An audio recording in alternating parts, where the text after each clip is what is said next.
Мен Алин Нагантай, Жаңаарқа ауданы Қарағаш ауылында дүниеге келдім. Осы Қарағаш ауылында дүниеге келіп, сол қазір спортпен айналысып жатырмын, қол күресіспен.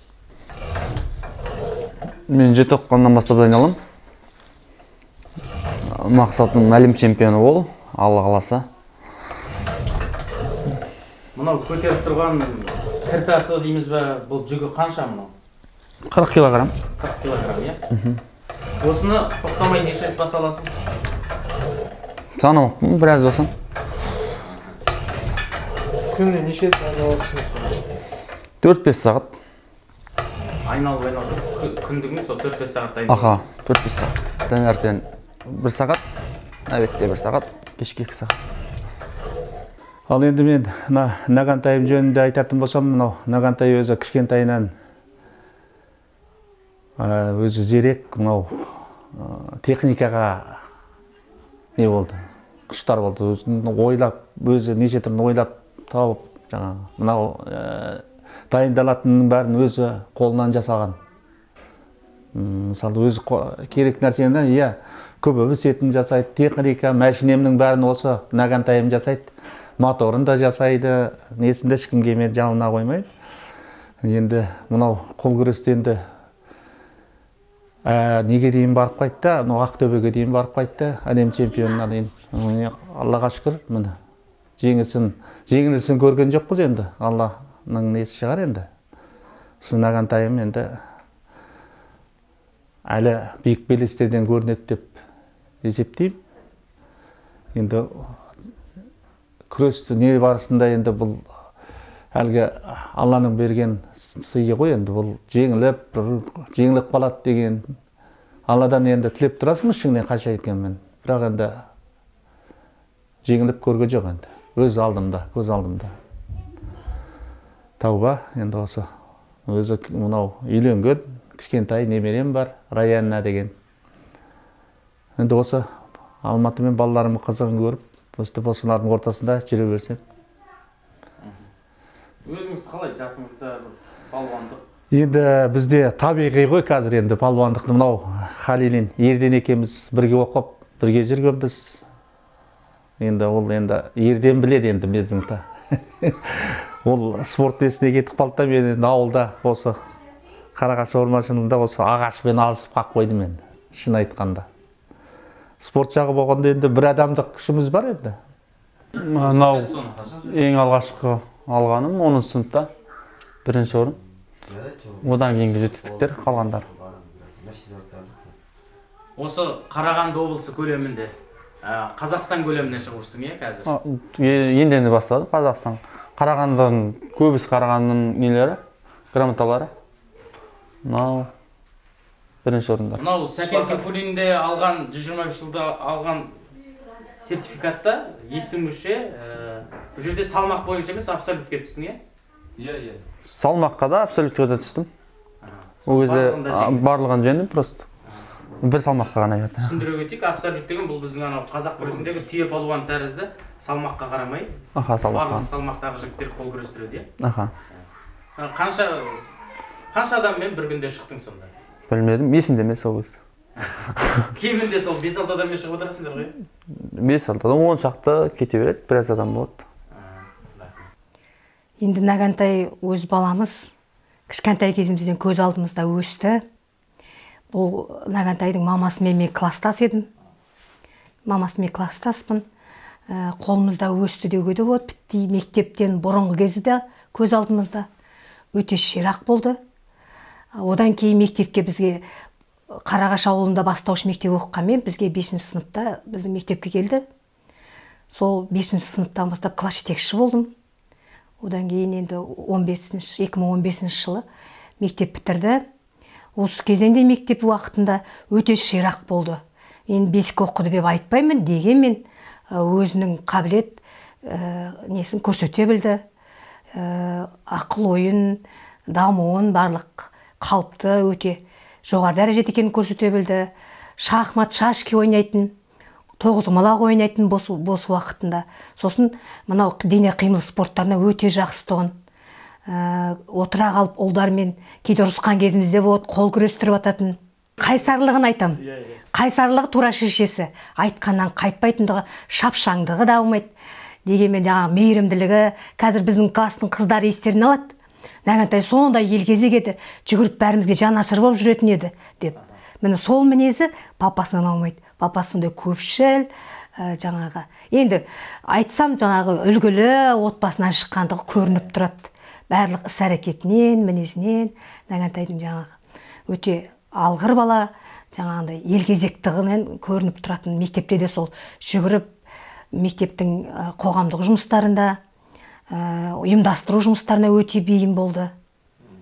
Сосын енді жаңағы аңшылық, серілік қасиеттер өз тұқымдарына дарған.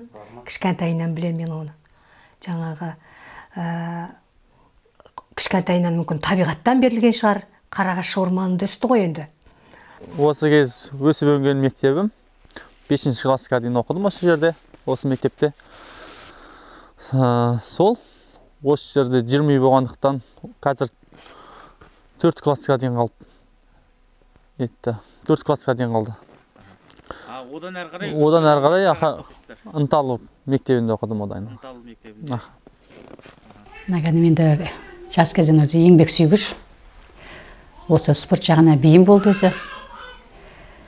Енді өсе келе осы спорт жағына бейімделіп, осы жеңіп, сойге белестерден көрініп жатыр. Осы жарысқа кеткен кездерде уайымдап отырамыз енді үйде отырғанда. Баламыз қандай дәрежеде келеді екен деп. Міне Аллаға шүкір. Алланың бір көмегі шығар міне. Әлі де осы биіктен көріне берсе екен дейміз баламызды. Өзіңіз жасыңызда жүгіруден чемпион болған деп жатыр ма жаңа? Бұл сонда Наганның бұл спорттық қасиеттері ананың сүтімен кеп тұр ма, әкенің қанымен кеп тұр ма? Әкесі жағынан ғой енді. Алып анадан туады дегенде сөз бар. Енді өзімендегі жеңіл атлетика жүгіруден бірінші орынды алып жүрдім, енді Жезқазғаннан да біраз. Ол Жезқазған болды ғой? Ол уақытта облысымыз Жезқазған болды енді. Мектепте оқып жүріп барасыз? Аха, мектепте. Жоқ, мектепте өзім сол жақта оқуға түскенде сол жақтан бірінші орын алып. Қандай қашықтықтар? 3 километр. 3 километр? Аха, 3 километрден бірінші орын алып. Сол. Ағаймен жарысып көрдіңіз бе? Бала кезден жарыстық қой. Бала кезден қалып қоямыз? Бірге оқыдық. Мысалы Спартакиадаға мысалы шақырады, барады. Енді осы бүкіл Жаңарқа, Жезқазған облысына, Қарағандыға мысалы. Сол бәріне бірінші орын алып беріп отырды енді Наган. Былтыр. Енді биыл енді оны карантиннен кейін тоқтап тұр жарыстар. Наган енді өзі атасы қойып кеткен, өзі атасына аян беріп, атын өзі Наган деп қойған атасы. Сонда түсінде бұл Наганды көріп Наганды көріп, сосын ол ұлту, қызту бәрібір Наган қоямын деп сол. Иә. Әкеміз сол осы жерде бәлеңде орманшы. Атасының баласы өзі. Атасының баласы өзі. Аян беріп атасы қойып кеткен. Ептеп кішкене уайымдадыңыздар ма? Қыз болып қалса бұл қызымыздың аты қалай болады? Мен уайымдаған жоқпын. Менде қатты уайым болды енді. Қыз бала болса, болашағында мен неге Наган деп. Енді амал жоқ, енді қоям дедім, енді аян беріп енді атасы айтқаннан кейін. Сол атасының 2 рет аян берді деді атамыз. Осы бізді қоршаған орта, орман, табиғат, осы табиғатта дайындаламын мен. Таңертең ерте тұрып жүгірем.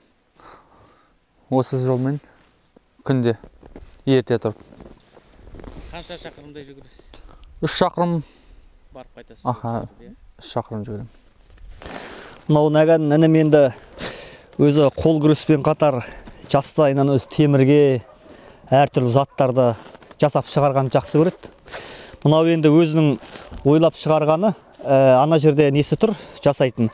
Қазір енді қамшы өрет, жүген өрет, тағы да басқа ауыздықты өзі жасап сваркамен құйып жасайды. Енді көптеген қырлары бар, соның ішінде мынау өнер жағына да өзі кішкене құмарлау. Осыны міне өзі мына жерде 120 метр арқан. Соны өзі жасап шықты немен.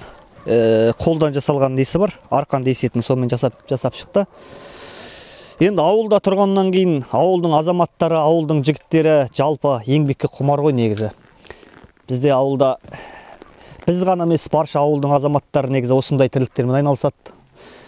Қалаға қарай жастар көп ұмтыла беруге болмайды, ауылда көп тірліктер бар ғой, істеймін деген адамға негізі жұмыс көп. Еңбек етем деген адамға адал еңбек жасаса қай жерде де еңбектің нәтижесі болады ол әрқашанда. Мынау енді қазақта сөз бар ғой, жыламаған балаға тамақ жоқ дейді. Сол енді әркім талпына берсе, адал еңбек қылса, ол әрқашанда әр нәрсенің қайыры бар, берекесі бар. Биыл Жаңаарқада мектеп ашылды, балалар дайындайтын армрестлингке, қол күреске. Сол биылдан бастап дайындап жатыр. Болашақта чемпиондар шығады деп ойлап отырық енді, Алла қаласа. Наган, осы жарыстарға қатысып жүргенде, сенің қолыңды бұлай басып, осы жеңіп кетеді-ау деген қарсыластарың болды ма? Жоқ, мен ондай қорқынышпен шықпайтын, мен жарысқа ылғи женем деп қана шығатым. Қолыңызды бүйтіп кішкене де болсын түсіріп бүйтіп. Болды ма ондай оқиғалар? Ондайлар болды, жолдастарыммен ойнағанда. Былай ондай басылған жоқпын жарыстарда. Барлығын бастым. Анық айқын басымдықпен жеңесіз.